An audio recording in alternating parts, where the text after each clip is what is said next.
안녕하세요, 여러분. 이신동입니다.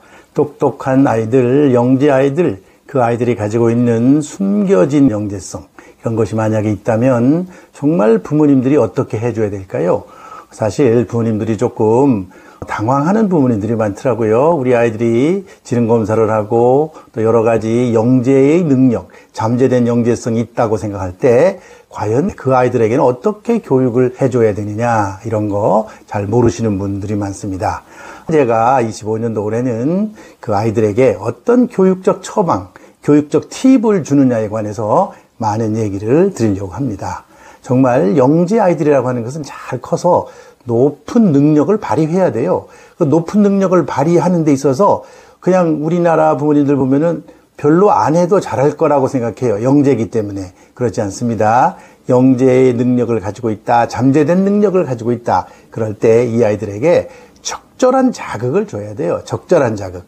이게 또 과도한 자극이라는 거는 안 좋습니다. 영재라고 해서 과도한 자극 문제 있어요. 또 더 심각한 건 뭔지 아세요? 능력이 없는 아이한테 과도한 자극을 주는 거, 이건 더 심각한 문제입니다. 반대로 능력이 출중하고 잠재 능력이 많은데도 그냥 내버려 두는 거, 그냥 아이들은요 성장합니다. 자연 성장을 해요. 그렇지만은 이 자연 성장이라고 하는 것은 속도가 대단히 느려요. 그렇기 때문에 아이들에게 적절한 자극을 주는 거, 적절한 자극이 뭡니까? 바로 교육인 거예요. 적절한 학습을 제공해 주는 것이죠. 그래서 저희가 늘 이런 쪽에 고민을 하고 있습니다. 우리 연구소에서는 이런 부분에 관해서 꼼꼼하게 고민하고 많은 연구자들이 같이 의기투합을 하고 있어요. 그래서 오늘은 제가 이런 주제로 한번 말씀을 드려보려고 해요. 아이에게 잠재된 영재성이 있다고 생각되면은 반드시 부모는 이런 학습을 제공해 주세요. 반드시 이런 학습을 제공해 주세요. 그래서 제가 오늘 학년에 따라서 영재 학습을 어떻게 해야 되느냐, 영재에게 어떤 교육을 제공해 줘야 되느냐 하는 얘기를 해보려고 합니다. 영재 교육의 최종의 목표는 뭐냐? 영재 교육의 최종의 목표는 창의적인 문제를 해결하는 거예요. 그래서 통찰력을 갖게 하고 어떤 학문 분야에서 탁월한, 뛰어난, 남들이 접근하지 않았던 그런 영역을 개척하는 능력을 갖게 하는 것이죠. 그래서 오늘 제가 학년에 따라서 한 3가지로 압축해서 말씀을 드려보려고 합니다. 첫째는요, 유아부터 초등학교 2학년, 유아부터 초등학교 2학년 단계는 무슨 학습을 제공해 주는 게 좋으냐? 여긴요, 기초 사고력과 기초 문해력을 시키는 것이 가장 좋아요. 기초 사고력, 기초 문해력입니다. 기초 사고력이라고 하는 것은요, 이런 거예요. 그냥 아주 단순하게 보자면 스스로 자꾸 생각하는 힘을 갖게 하는 거예요.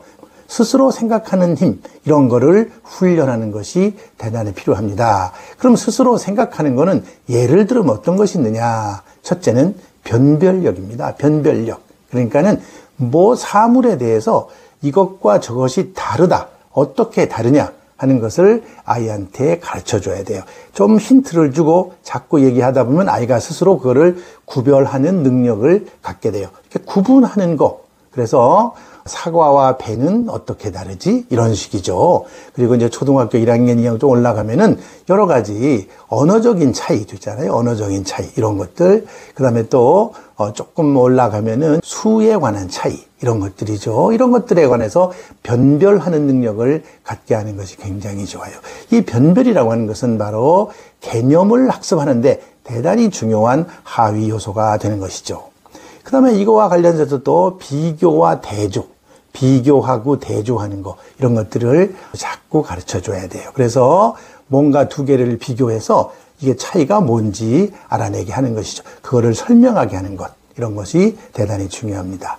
그 다음에는 또 관계 찾기, 관계를 찾는 거, 관계가 있니 없니. 지능검사를 제가 해보면요, 모양을 이렇게 서로가 찾는 거, 어떤 모양, 어떤 그림, 공통성, 이런 거를 찾는 게 여러 문제가 있어요. 그런데 그거를 잘못하는 아이들이 있어요. 이게 바로 뭐냐면 생각하는 힘이 약해서 그런 것이죠. 생각하는 힘. 그 다음에는 기초 문해력에 관련된 건데요. 스토리를 연결하는 거 굉장히 중요합니다. 이 문해력이라는 것은 가장 기본적으로는 어휘가 중요하겠죠. 그러니까 단어의 뜻을 일단 알아야 돼요. 그거는 이제 아는 걸로 생각하고 그 다음 단계는 뭐냐? 바로 스토리를 연결해 나가는 능력이 대단히 중요해요. 그래서 아이들이 애니메이션 보는 거 굉장히 좋아요. 애니메이션 보면은 거기에 스토리가 연결돼 있어요. 그래가지고 뭐 여러 이야기들이 거기 나와요. 이런 이야기들을 연결해내는 능력이 굉장히 중요하고요. 그 다음에 상황과 맥락을 이해하는 것이 굉장히 중요해요. 상황과 맥락이라고 하는 것은 문해력에 있어서 대단히 중요합니다. 이런 맥락 속에는 이렇게 해석이 되고요. 또 다른 맥락 속에는, 다른 상황 속에는 다르게 해석되는 겁니다. 이런 게 굉장히 많고요. 그 다음에 관련된 배경 지식이 굉장히 필요해요. 이런 것들을 자꾸 가르쳐 줘야 우리가 능력이 바로 발현되는 거예요. 자꾸 능력이 속에 있는 잠재된 능력이 바깥으로 발현돼 나올 수가 있는 것이죠. 그래서 유아부터 초등학교 2학년에는 이런 것들을 중심적으로 해서 지도를 해주고 가르쳐 줘야 됩니다. 그 다음에 둘째는요, 초등학교 3학년, 4학년 단계. 초등학교 3, 4학년 단계는 어떤 걸 해야 되느냐? 여기는 바로 문제중심 학습과 비판적 읽기라는 겁니다. 문제중심 학습과 비판적 읽기. 자, 문제중심 학습이라는 거는요, 일단 문제라고 하는 것은 자기의 일상적인 문제를 해결하는 것도 중요해요. 예를 들면은 아침에 책가방을 준비하거나 학교 갈 준비를 스스로 하는 것이죠. 그 다음에 자기가 뭐 목욕을 한다거나 이를 닦는다거나 이런 것들. 일상적으로 있는 일이잖아요. 이런 것들 잘 못하는 아이들 많이 있어요. 이런 것들을 자꾸 하게끔 시켜야 되고요. 그리고 밖에 나가서 그다음에 돌아오면 이런 것들. 그다음에 학교에 가서 어떤 생활을 해야 돼. 이렇게 개인적인 일상적인 그런 문제도 많이 있지만 이제 3학년, 4학년이 되면은 서서히 교과와 관련된 그런 문제를 하게 돼요. 이런 것들이 필요한데 첫째는 언어와 수와 과학 이런 것들을 기초로 하는 그런 문제를 발견하는 게 중요해요. 문제를 찾는 거, problem finding이라고 그러는데요. 문제를 찾는 능력이 굉장히 중요해요. 이런 걸 우리가 합쳐서 탐구라고 그러잖아요. 탐구, 관찰과 탐구 이런 것들이 대단히 필요합니다.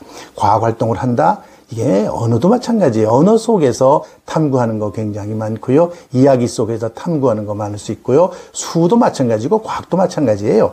그 다음에 그 문제를 이해하는 능력이 굉장히 중요해요. 문제를 잘 이해를 해야 돼. 그 다음에 문제의 구조를 파악을 해야 돼요.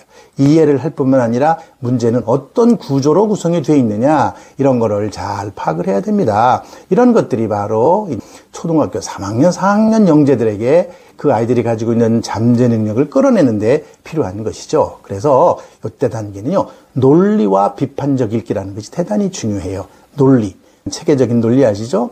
행렬 추리 같은 게 있어요. 지능검사에 보면은 행렬 추리. 이 논리를 물어보는 것이죠. 그리고 비판적 읽기라는 게 뭐냐면 어떤 글을 읽어도 그 글의 내용이 잘못될 수도 있고 그 글의 내용을 내가 100% 수용하지 않을 수도 있다는 것이죠. 수용을 하는 것도 좋지만 이런 내 생각은 이렇다. 이런 게 있어야 돼요. 어떤 아이들 보면요. 그냥 얘기해주면 100% 수용하기만 해요. 수용만 잘해요. 매일 학원에 가서 듣고 학교에 가서 듣고 이 듣기만 하는 아이들은요. 자기의 생각이 없어요. 자기의 생각을 표현하는 능력 이것이 비판적 읽기라는 것에서부터 시작이 되는 것이죠. 3, 4학년 중요합니다. 그 다음에는 4, 5학년, 6학년 단계죠. 5, 6학년 단계는요. 바로 이런 겁니다. 창의적인 문제 해결력과 프로젝트 학습이에요. 창의적인 문제 해결력. 이 창의적인 문제 해결이란 말은 이런 겁니다. 남들이 그동안에 하지 않았던 방식으로 자기가 문제를 푼 거예요. 즉 논리적으로 늘 문제를 풀어왔던 방식에서부터 벗어나는 겁니다. 다른 거예요. 여러분들 늘 아이들이 수학 문제를 풀잖아요. 수학 문제를 항상 비슷한 문제, 항상 푸는 방식대로 풀으면요. 정말 새로운 문제가 딱 제시되면 못 풀어요. 이런 게 굉장히 많거든요. 창의적으로 문제를 해결하는 능력을 자꾸 가져야 돼요. 그래서 스스로 문제를 해결하고 항상 선생님이 가르쳐주는 그런 해결 방식 말고 자기의 방식을 자꾸 키워줄 필요가 있어요. 그리고 프로젝트는 바로 뭐냐면 내가 어떤 주제를 설정하고 그 주제에 따라서 문제를 해결해 나가는 거예요. 그래서 논리적으로 문제가 잘 해결되지 않는 것, 그걸 뛰어넘는 그런 창의적인 문제 해결, 그다음에 이해 이런 것들이 굉장히 필요하고요. 그다음에 프로젝트 하려고 그러면 주제를 탐구해야 돼요. 내가 관심 있는 거, 내가 정말 그동안에 궁금했던 거, 이런 궁금했던 거를 한번 해결해 보자는 거죠. 어떻게 해결해 볼까? 이거를 자연과학적으로 해결할 거냐, 아니면 사회과학적으로 해결할 거냐, 이런 해결하는 방식. 이 해결하는 것이 바로 뭐냐면 연구예요, 연구. 그래서 아이들에게 5학년, 6학년 아이들에게는 이 프로젝트 학습을 시키면서 과학적인 연구 방법, 아주 기본적인 과학적인 연구 방법도 가르치죠. 이런 것들을 좀 가르쳐 줄 필요가 있어요. 그냥 어렵게만 하는 것이 영재교육이 절대 아닙니다. 영재교육은 자기의 생각에서 기존에 있던 것을 뛰어넘는 생각, 이런 것들을 할 수 있도록 만들어주는 것이 대단히 필요해요. 여러분들 한번 시간이 되시면은 우리 아이를 정말 잘 키워서 영재로 키우고 싶은 분 계시면 서울과학영재학교에 들어가서 거기 입학 요강을 한번 보세요. 어떤 능력이 높은 아이들을 뽑는지, 어떤 능력을 가진 아이들을 뽑는지를 한번 보시면 간단합니다. 서울과학고등학교, 과학영재학교 같은 경우는 언어가 들어있다는 것이 굉장히 독특하고요. 그 다음에 창의적인 문제 해결력을 중심으로 뽑고요. 프로젝트 하는 것을 주로 해서 아이들을 뽑습니다. 우리가 전체 다 영재학교는 대부분 그래요. 마찬가지입니다. 대학교에 가서도 그런 능력을 가진 아이들이 아주 뛰어난 어떤 산출물을 만들어내고 성취를 할 수 있다고 생각하시면 됩니다.